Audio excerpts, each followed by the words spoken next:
connaissez certainement l'expression pensée critique. C'est la traduction de l'expression américaine critical thinking, qui signifie l'analyse et l'évaluation d'une idée pour se former un jugement. Je ne veux pas m'appesantir sur les mots, mais thinking est un participe qui indique un processus et ne peut pas être traduit par penser qui est un substantif. Toujours est-il que vous allez trouver sur le net plusieurs sites sur la pensée critique. Ici, c'est le cas où la connaissance de l'anglais est essentielle pour rendre le sens précis de l'expression. C'est préférable donc l'expression analyse critique, car le processus d'analyser les informations est devenu indispensable pour enseigner nos étudiants à penser, pour être capables d'analyser de façon critique toutes les informations qui les assaillent. Il faut leur apprendre les 5 étapes de l'analyse critique que l'on trouve dans le livre Teaching Psychology, a Step-by-Step Guide de Gus Lucas et Doug Bernstein.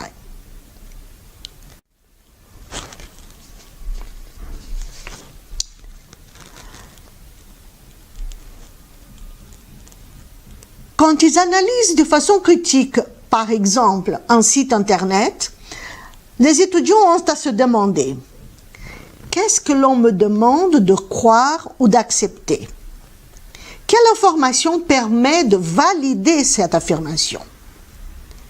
Y a-t-il d'autres manières alternatives d'interpréter cette information? Quelles autres informations aideraient à évaluer les interprétations alternatives? Quelles sont les conclusions les plus raisonnables?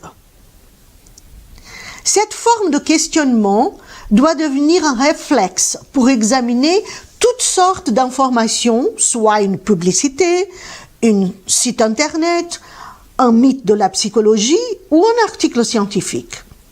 C'est aussi une formation pratique à la recherche scientifique et à l'analyse de données.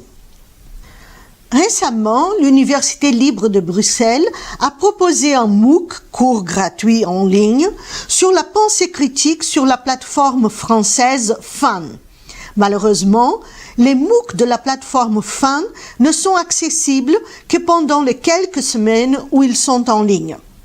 Au contraire de beaucoup de plateformes comme edX, par exemple, qui proposent 386 MOOCs à la demande, c'est-à-dire que vous pouvez consulter quand vous voulez à votre rythme. L'analyse critique des informations auxquelles on a accès est indispensable et doit devenir un réflexe pour les étudiants, un préalable à l'addition de tout contenu. Néanmoins, la technique de base de la pédagogie en ligne est la classe renversée.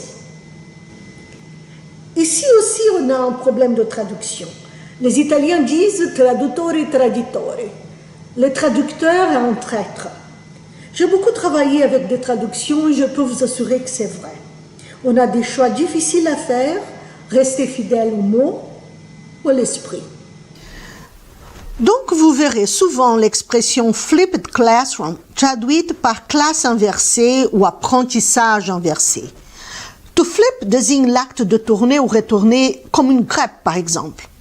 Donc l'idée originelle est de tourner ou retourner la salle de cours. Ce n'est pas l'apprentissage qui est tourné ou retourné, mais le processus qui se passe normalement dans la salle de classe. Et comme la crème renversée, vous allez l'agrémenter selon votre inspiration. Voici les 4 piliers de la classe renversée.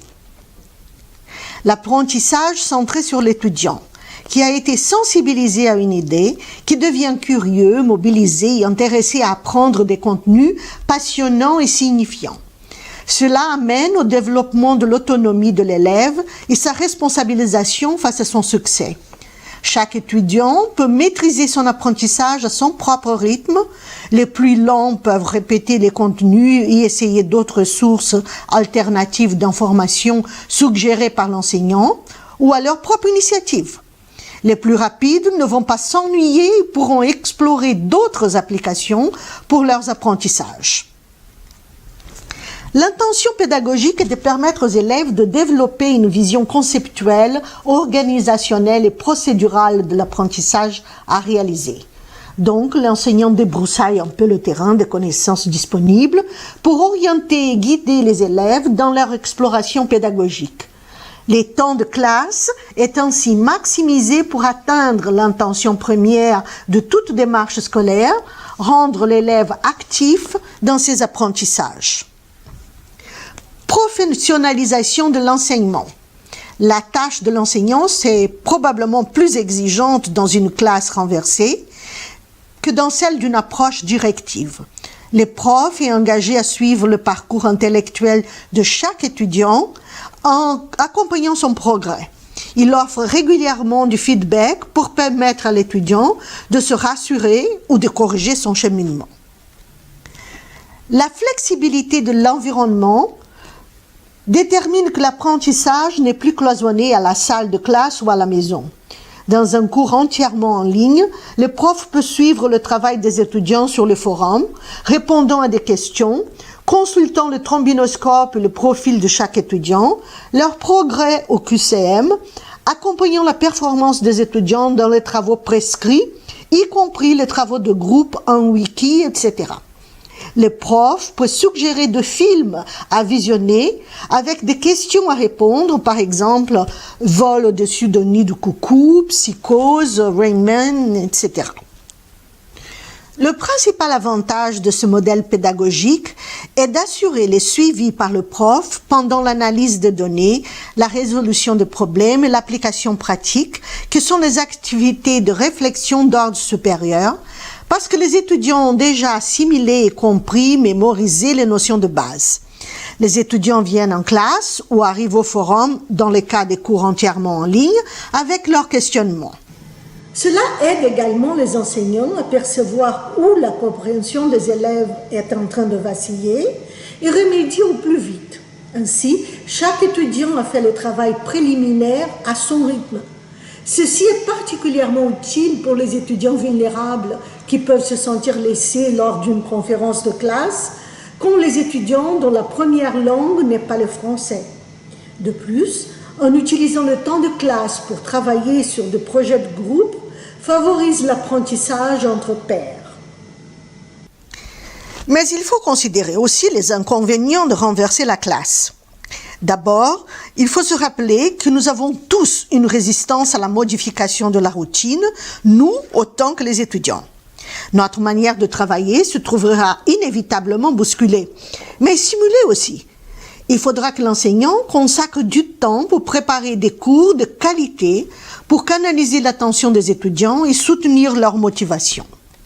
Évidemment, ce travail de préparation peut être réutilisé les années suivantes, au besoin avec l'ajout de nouvelles diapos ou un autre recours visuel, la découverte de nouveaux sites internet, d'autres films, etc. Ainsi, l'enseignant dégage du temps pour s'occuper du progrès de chaque étudiant. Un autre obstacle vient du fait que les étudiants ont besoin de disposer d'un équipement approprié, y compris une connexion Internet fiable, pour regarder des vidéos à la maison ou à la bibliothèque de l'école. Certains étudiants peuvent avoir l'impression d'avoir déjà compris et appris la leçon et être inclinés à sauter les exercices pratiques. Cela demande de la part du professeur de programmer des activités vraiment intéressantes pour l'application des apprentissages. Surfer sur le web ne remplace nullement la présence réelle ou virtuelle de l'enseignant, dont la tâche est surtout de promouvoir l'analyse critique de contenu appris pour que les étudiants acquièrent cette démarche qui va leur permettre de continuer à apprendre de manière efficace leur vie durant.